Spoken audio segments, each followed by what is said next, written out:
નમસ્કાર દર્શક મિત્રો, આપ નિહાળી રહ્યા છો એસ લાઈવ ન્યૂઝ બુલેટિન। જોઈએ આજના મુખ્ય સમાચાર।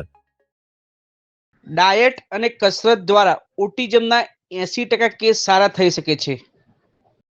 આજે 2 એપ્રિલ એટલે કે world autism awareness day institute of human જીનેટિક્સના પ્રોફેસર જયેશ શેઠ અને specialist homeopathic doctor Ketan Patel જણાવે છે કે ડાયટ અને કસરત દ્વારા ઓટિઝમના 80% કેસ સારા થઈ શકે છે અને 20% બાળકોમાં મેટાબોલિક અને જીનેટિકના કારણોસર તેમના ડાયટની સાથે દવાઓ પણ જરૂરી બને છે।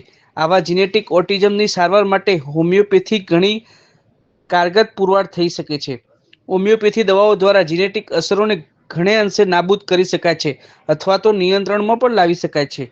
ડૉક્ટર કેતન પટેલે જણાવ્યું હતું કે sodium channel, potassium channel, aqua channel, એપ્રિલિક્સ એન્સેફેલો ઇન્ટેલેક્ટને અસર કરનારા જનીની અસરોને હોમિયોપેથીની દવાઓ 90% સુધી નાબૂદી કરી શકાય છે। ફક્ત 10% જનીનીમાં સુધારો થઈ શકતો નથી, એમ આ નિષ્ણાતોએ સંશોધનમાં જણાવ્યું હતું। ડૉક્ટર કેતન પટેલે વધુમાં ઉમેર્યું હતું કે ઓટિઝમની સારવાર માટે આપણે નવી માર્ગદર્શિકાઓને ઘડીને અમલમાં મૂકવાનો યોગ્ય સમય પાકી ગયો છે। પશ્ચિમ દેશોની ઓટિઝમ સારવાર અંગે માર્ગદર્શિકાઓથી નિશ્ચિત સમય સારવાર અસર જણાતી નથી। ભારતમાં ઓટિઝમની સારવાર માટે તાલીમબદ્ધ ડૉક્ટરોની અછત વર્તાય છે। આથી આપણે પશ્ચિમના દેશોની માર્ગદર્શિકાઓને ભૂલીને આપણી પોતાની માર્ગદર્શિકા ઘડીએ તે જરૂરી છે। ભારતના ડૉક્ટરો ઓટિઝમની સારવારમાં પશ્ચિમના દેશોની સરખામણીમાં ઘણા આગળ છે। આથી આપણે ત્યાં ઓટિઝમની સારવારમાં ડાયટ, કસરત અને વ્યક્તિગત સારવાર પ્લાન સાથે નવો પ્રોટોકોલ અમલી બને તે ખૂબ જ જરૂરી છે। પ્રોફેસર જયેશ શેઠે જણાવ્યું હતું કે ઓટિઝમ એ એવા પ્રકારનો દર્દ છે કે જેમાં બાળકોને મંદબુદ્ધિ નથી હોતા, પણ તેમના મગજના ન્યુરોન્સના વાયરિંગમાં કોઈ અવરોધો સર્જવાથી, કોઈ ગડબડ થવાથી તેની બોલવાની અને વિચારવાની ક્ષમતાને અસર પહોંચે છે। ઓટિઝમના 50% કિસ્સામાં આવા જનીની સમસ્યા પણ ખાસ જોવા મળે છે। આવા બાળકોનું નિદાન જેટલું વહેલું થઈ જાય તો તેટલી સારવાર અને માર્ગદર્શન પણ વધુ અસરકારક નીવડે છે। હાલમાં ઓટિઝમના રોગથી પીડાતા 100થી વધુ જરૂરિયાતમંદ બાળકોની સારવાર જીનેટિક ટેસ્ટ અને તેની સાથે સંકળાયેલા થેરાપી પાછળ વાર્ષિક ₹5 લાખ સુધીની મદદ ડૉક્ટર દ્વારા કરાઈ રહી છે। આગામી સમયમાં ગુજરાતમાં ઓટિઝમના ક્ષેત્રમાં સારવારની રિસર્ચ કરનારા એલોપેથિક, હોમિયોપેથિક અને આયુર્વેદિક જેવી તમામ શાખાના ડૉક્ટરોને સંયુક્તપણે થેરાપી કરનાર સાથે રહીને ઝડપથી સારવાર અને સુધારો પણ લાવવા કટિબદ્ધ છે। હું ડૉક્ટર કેતન પટેલ છું, હોમિયોપેથીનો ડૉક્ટર છું અને 25 વર્ષથી હું ઓટિઝમ સ્પેક્ટ્રમ ડિસઓર્ડરની પ્રેક્ટિસ કરી રહ્યો છું। ઓટિઝમ નાના બાળકોમાં 1.5 થી 18 વર્ષના બાળકોમાં જોવા મળતી બીમારી છે, જેમાં બાળક નજરથી નજર નથી મિલાવતું, એ રેસ્ટલેસ હોય છે, એટલે ભાગદોડ કરતું હોય છે, હાથ ઉલાળતું હોય છે, કૂદકા મારતું હોય છે, બીજા બાળકો જોડે મિક્સ નથી થતું, પોતે એકલું રમતું હોય, 15 બાળકોની વચ્ચે એકલું રમતું હોય, બાકીના 15ની સામે જોતું પણ નથી હોતું અને એને પોતે બોલી નથી શકતું અને કોઈ પણ એક વસ્તુ વારંવાર કર્યા કરે છે। આ ઓટિઝમના મેઇન સિમ્ટમ છે। આમાં ઘણા બધા વધારે સિમ્ટમ છે, પણ આ મેઇન સિમ્ટમો છે। ઓટિઝમવાળા બાળકને જો ગ્લુટીન free, casein free, sugar free diet પર મૂકવામાં આવે, એટલે કે દૂધની વસ્તુ અને ઘઉંની વસ્તુ અને ખાંડનું ગળ્યું, ગોળનું ગળ્યું, મધનું ગળ્યું બંધ કરવામાં આવે અને એ લોકોને દોડાવવામાં આવે, ભગાવવામાં આવે, એમને running, walking, skating, cycling, swimming કરવામાં આવે તો આ બાળકોમાં જબરજસ્ત સુધારો જોવા મળે છે।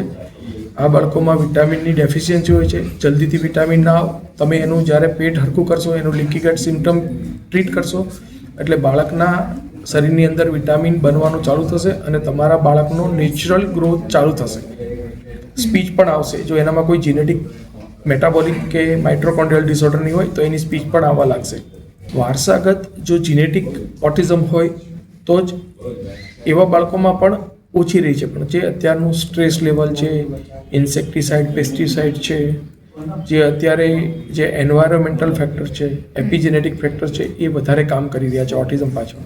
પરિચય આપું, ડૉક્ટર જયેશ છે, ગુજરાતની સૌપ્રથમ ઇન્સ્ટિટ્યૂટ ઓફ હ્યુમન જીનેટિક્સ જીનેટિક્સની સંસ્થા એ લગભગ અમે 35 વર્ષ પહેલાં સ્થાપન કરેલું અને મુખ્ય કામ એ જ હતું કે જનીનશાસ્ત્રને જનીનશાસ્ત્ર બહુ જ નીચે નાના પાયે હતું કે કેવી રીતે લોકોના સ્વાસ્થ્ય સાથેને સાંકળવું, રિસર્ચનો વિષય નહોતો પણ કેવી રીતે સોસાયટીમાં લઈ જવું એ મુખ્ય અમારું કાર્ય હતું।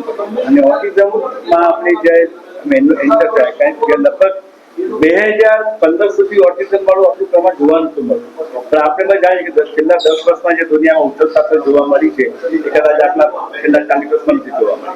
એટલે લાઈફસ્ટાઈલ હોય કે જે પણ કારણ હોય એ બધા કારણોના લીધે ઓટિઝમનું પ્રમાણ બહુ જોવા મળ્યું. એમાં આપણે ભારતમાં જ દરેક 100 બાળકોમાં 100માંથી 1 બાળકમાં જોવા મળે, જ્યારે યુએસએમાં એટલે વેસ્ટર્ન કન્ટ્રીમાં લગભગ 37 to 31 બાળકોમાં 1 બાળકનું ઓટિઝમ થાય છે. એમાં અમે હમણાં જ એક સ્ટડી પૂરો કર્યો, આઈ કે ભારતનો સૌથી પહેલો સ્ટડી હતો એ, અને એમાં ગુજરાત સ્ટેટ ઓફ બાયોટેકનોલોજી એટલે ગવર્મેન્ટ ઓફ ગુજરાતનો department of science and technology, department of biotechnology, government of ઇન્ડિયાની સંસ્થા પણ એમાં ઇન્ક્લાઇન છે. એ સ્ટડી કરવો તો ભાઈ બાળકોમાં શું કારણો છે, હજી સુધી કારણો ખબર નથી, ટ્રીટમેન્ટ અપાતી હતી, પણ શું ક્યાં આપણે where are you looking for, તો એ જોયું તો અમે એનો બધાનો સ્ટડી કર્યો તો જોવા મળ્યું કે આ બાળકો મોસ્ટલી એમના જે સિનેપ્સિસ એટલે જે વાયરિંગ બ્રેનની અંદર જે વાયરિંગ થાય છે બાળકના જન્મ પછી 1 થી 5 વર્ષમાં થાય, એ સિનેપ્ટિક જે જીન્સ છે એ સિનેપ્ટિક જીન્સમાં ખામી હોય છે, બહુ માઇનર ખામી, વેરી ફાઇન ટ્યુનિંગ, એટલે જે બાળકોમાં આઈ ટુ આઈ કોન્ટેક્ટ નહીં હોય, મેજોરિટી સ્પીચ નહીં જોવા મળે, આઈ ટુ આઈ કોન્ટેક્ટ સૌથી મોટો પ્રોબ્લેમ છે. એટલે એ બાળકમાં એના જે જનીન તત્વો હોય છે જનીન તત્વોમાં અમને ખામી જોવા મળી.